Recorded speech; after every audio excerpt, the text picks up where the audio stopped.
Welcome to Extension Ed Talks. I'm Sandy Proctor, State Extension Nutrition Specialist, and today we're going to talk about fad diets. What are they? Do they work? In other words, what's fact about fad diets and what is some of the fiction that we hear? Today, you'll learn about what is a fad diet and what is the issue. What concerns do fad diets raise? We'll also discuss some questions you can ask yourself to determine if that new diet you're hearing about is a fad diet or if it's something more. We will talk about some popular diets, ones that you may hear a lot about, that may not measure up when it comes to your good health. So what is a fad diet? A fad diet is based on hype, not science, and probably has more to do with a marketing scheme, celebrity backing, or a book sale than studied proven effects. Oftentimes, fad diets may result in short-term weight loss for some people, but oftentimes the diets just don't deliver what they promise. But the issue doesn't just affect a few people. Of the 45 million Americans who go on a diet each year, about 50% of us use fad diets. That's according to the Boston Medical Center, and they say that fad diets promote quick weight loss and it usually may happen that way for some people over a very short period of time.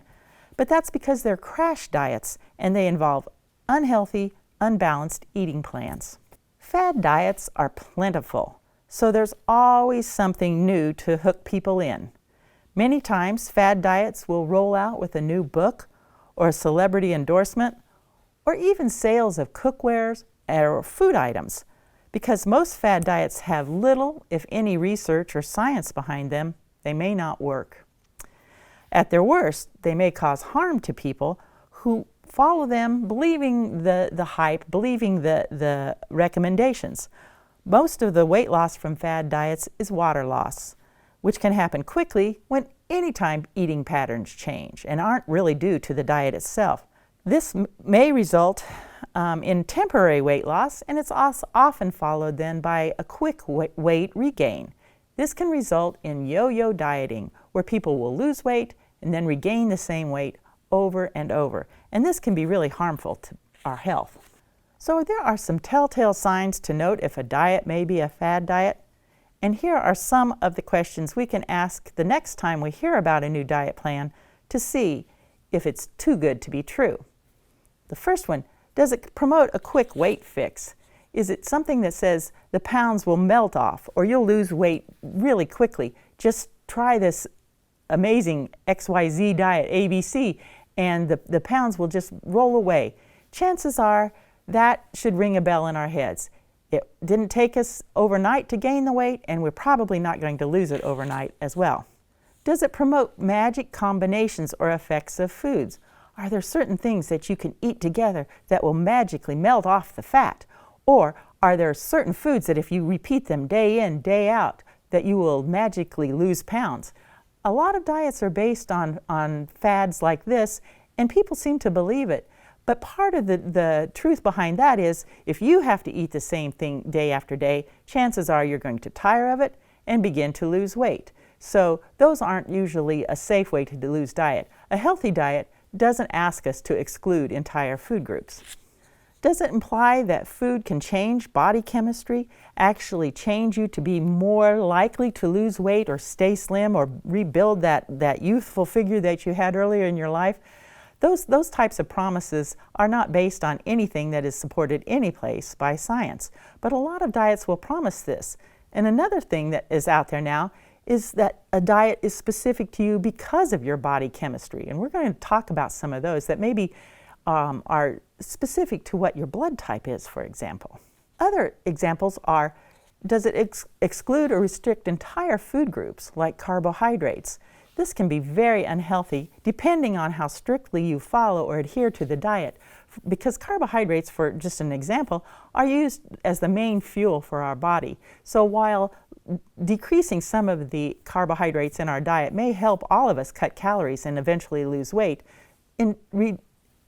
avoiding entire food groups really can cause us to have some severe health problems. So if a diet is overly restrictive, it can really make us have health ramifications that we are not anticipating. Does it have rigid rules that focus on weight loss? Are there things that we really have to do without fail in order to lose weight? This just doesn't make common sense when you think about it. There are millions and millions of people in the world that eat the way they eat, and all of them are physiologically the same. But we are all able to lose weight when there is a calorie restriction and an increase in the amount of calories that we burn through exercise or physical activity. So rigid rules that you can't eat after 7 o'clock at night or before 11 o'clock in the morning, for example, or whatever those other ones might be, that you can't eat by yourself or you can't eat snacks, those things just don't hold water. Does it ignore or downplay exercise? This is one that we really know to be false. Calorie restriction, in addition to increased physical activity, is one good way, the best way, to help us lose weight. So come back after we break and you'll learn more about some of those fad diets that are out there today, and some things that make some of the popular diets today outside of that fad diet that really makes them healthy and research-based and are good for our health.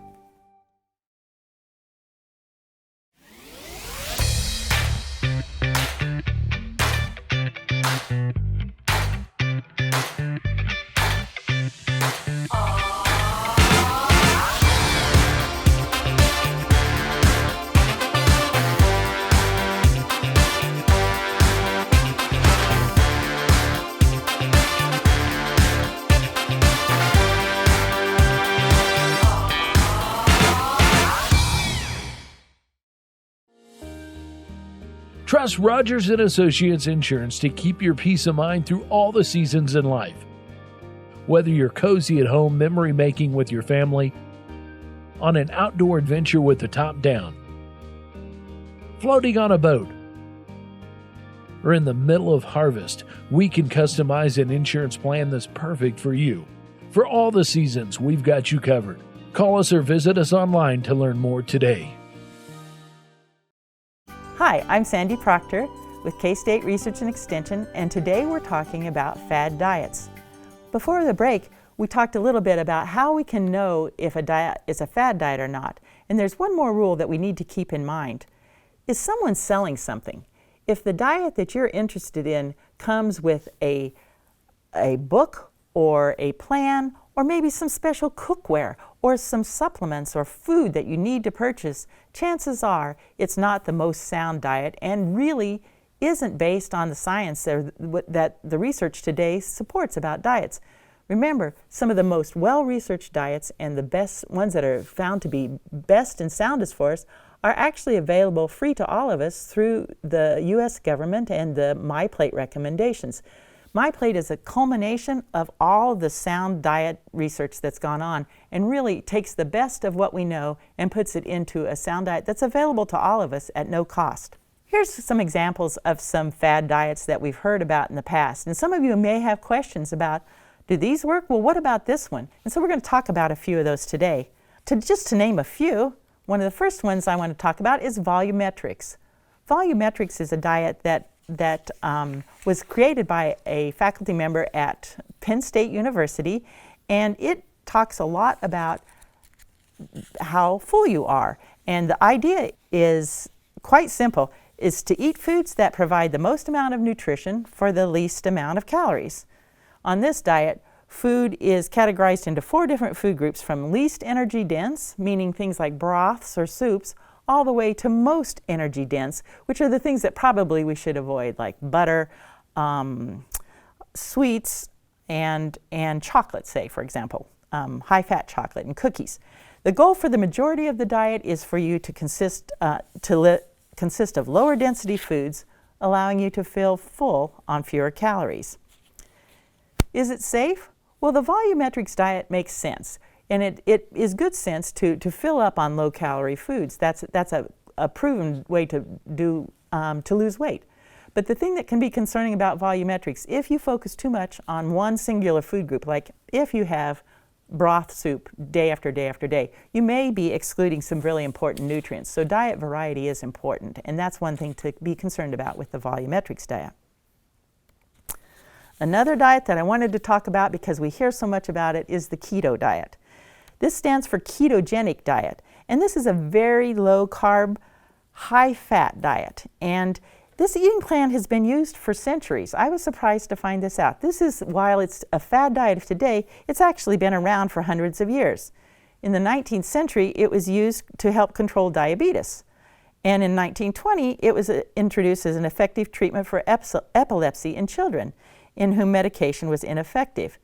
And it's being researched in some cases for different types of things, cancer, even Alzheimer's disease. So there's a lot of research being done with this. The upside of this diet is ketosis is thought to have some brain protecting benefits, and so it really can be good for some of those specific needs, especially has been proven effective for children with epilepsy. But for general purposes and for people who are on weight loss diets, it's not recommended. It's pretty restrictive, and it's not in the balance that we consider a healthy typical diet. There are some very specific cases that are being researched, but it isn't generally advised for weight loss. Another one that you might have heard about is an anti-inflammatory diet. This diet works pretty much as an umbrella. There isn't any single diet, but the general approach is that a balanced diet is full of fresh, wholesome foods. The diet calls for lots of colorful fruits and vegetables, whole grains, fish, tea instead of coffee, and even dark chocolate and some red wine. But fast food is off the menu. It promises that eating these whole, unprocessed, plant-based foods for the most part is thought to fight chronic inflammation and counteract stress and environmental toxins. In turn, this may lower your risk of heart disease and even Alzheimer's. The upsides, it's got fruits and vegetables, so that's definitely a check as far as research base. Whole grains, check. Healthy omega-3 fats, yes, those are found in fruit and fish and are definitely part of a healthy diet. It includes chocolate and red wine. Those are also shown by research to be in small amounts, especially dark chocolate, really healthful for us. The downsides may be to those people that aren't really carefully able to, completely able to do their own cooking. And so maybe rely on processed foods or packaged foods or fast food. Cooking for your own foods from scratch is a very helpful practice, but it may not be for everyone. It may be more time consuming than what you're used to. We're going to talk more about an anti-inflammatory diet in just a few minutes when we get to the Mediterranean diet. The fourth one I want to talk about is a blood type diet. This works because it claims that foods that you eat react chemically with your blood type. And this says that if you have type A blood, that you need to eat differently than those of us with type B blood, for example. It promises that you will lose weight, have more energy, and prevent disease by following your specific plan. The upside is there's no meetings required. It's just up to you and your blood type to decide what you're going to eat. But the downside on this one is there's no individual room for taste. For example, in my family, if I have one person with type A blood and another with type B, we may be eating completely different types of diets. All people with type A blood type, for example, should eat a meat-free diet according to this plan. So there really is some real restrictions depending on the type you're on, and can cause some real nutrient avoidance if you follow it closely. Plus, the research just doesn't show that any true weight loss is resulted from the blood types as much as just the way that the calories are curtailed when you follow those plans. And one last one we're going to talk about quickly before we go to break is the paleo diet. This is a dietary plan based on foods similar to what might have been eaten during the Paleolithic era, which some back about 2.5 million years ago, to as recent as 10,000 years ago. And what this says is that anything that existed before the age of farming is probably the way we need to eat. So it includes lean meats, fish, fruits, vegetables, nuts, and seeds, anything that could be gathered and hunted. But if it has dairy products, legumes, and grains, those are restricted because those came after farming was introduced. The downside on this, again, is that whole food groups are eliminated. You can probably lose weight on this, especially if you're avoiding some of the grains that are particularly high in sugar and added fat, as we know that a lot of processed grain foods are. But to exclude entire food groups like that hasn't been shown to be effective. So come back after break And we'll talk more about some healthful diets that are popular today, but they don't fit in this fad diet. The team at Homestead Assisted Living is a proud supporter of the Hayes community. Located just west of the Sternberg Natural History Museum, Homestead is a warm and welcoming community where residents receive compassionate care from licensed professionals. If you're curious about senior living options for yourself or a loved one, make Homestead your first call. Our kind and courteous staff would love to show you around and answer any questions you may have. Call us today to schedule a tour of Homestead or visit us online at homesteadofhayes.com. What a girl wants in her home kitchen. Ease of use, flexibility, fun, the latest kitchen design, Frigidaire Professional real stainless steel for fewer finger smudges, a French door refrigerator, convection cooking, and quiet dishwasher. Have the staff at Genuine Appliance in Hayes demonstrate new Frigidaire gallery appliances to find what you want.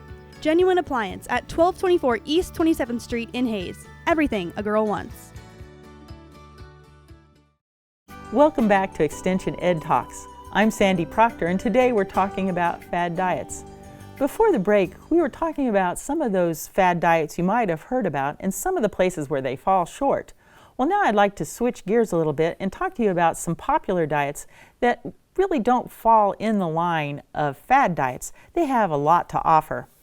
There are many healthy ways that you can maintain your weight or lose weight that don't include fad diets.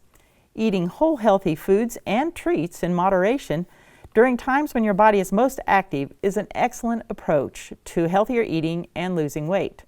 And add on just a few hours a week at the gym, and you will be on the right track. The first diet I want to talk to you about is one that I alluded to a little bit earlier when I was mentioning the anti-inflammatory diet, and that's the Mediterranean diet.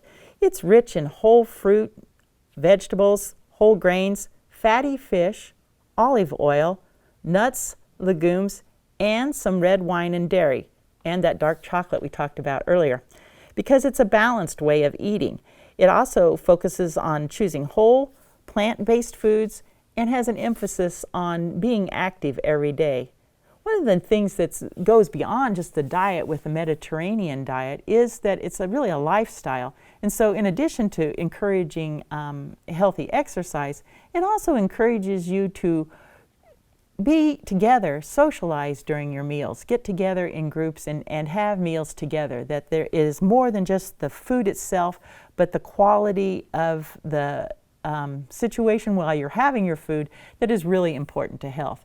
And so I think if we find out more about the Mediterranean diet, it's been studied under a lot of different ways, and more research is coming out on it, that entire lifestyles around the globe are actually adhering to this and have much longer life spans and a healthier life while they're living it.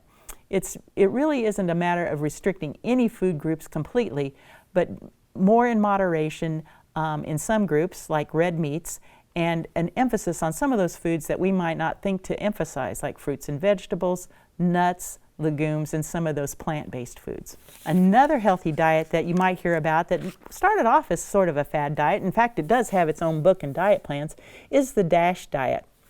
DASH stands for Dietary Approach to Stop Hypertension. And so really it's a plan to help people, particularly with high blood pressure, get control of their diet and to start taking treatment without taking medication. And this diet really focuses again on fresh fruits and vegetables because those are very high in potassium, and that offsets the salt in our diet, or the sodium. And sodium and potassium work as a pump in our body, and if we are able to increase the potassium and lower the sources of salt by having fresh natural foods and less processed food, we are going to help our blood pressure naturally without taking medication. It focuses on, again, the same types of healthy available foods, and it also, as the picture points out, has an emphasis on herbs and spices that are not salt-based, so that we flavor our food, have delicious tasting food, but get away from that salt habit a little bit. Both this diet and the Mediterranean diet sometimes are even put together and called the Med-Dash diet because they have a lot in common, but those are both really healthful broad diets that aren't going to cost you extra to buy extra products. They don't promise you immediate weight loss. They're really more of a change of your lifestyle but we'll point out that weight loss can follow if that is something you're interested in. And by eating these healthier foods, a lot of your other life indicators, like your weight, will follow, and you will have positive effects. And some of the healthier fats in the diets, like olive oil, are going to affect some of those other things like your cholesterol and your triglycerides. And so there's a lot of good effects, nothing promised, but a lot of good results have been seen, and a lot of research have been done on this type of diets. We need to be smart shoppers when it comes down to our own diet and health. There are many healthy ways to maintain our weight that doesn't include fad diets. Eating whole healthy foods and treats during times when your body is most active is an excellent approach to healthier eating and lose weight. We may be tempted by those fad diets. There's a lot out there, and there'll be more next week. You see them on every show. They fill daytime TV, and even the news cycle sometimes centers around fad diets. But if you remember those questions to ask and are looking for some of those triggers, is this a fad diet? And are there ways that I can eat healthier and maybe spend less money and improve my entire lifestyle in addition to losing weight? Those are questions that you can ask and answer and maintain a healthier lifestyle. And that's Extension Ed Talks today, and I'm Sandy Proctor. If you have more questions, here are my contact information, and this is To Your Good Health. Thanks for joining.